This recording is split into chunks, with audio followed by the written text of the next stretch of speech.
Japanese very well.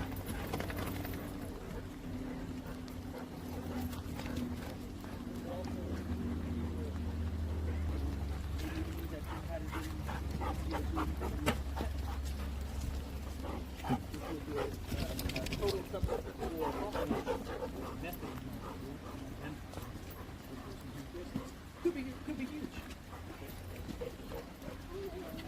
You know.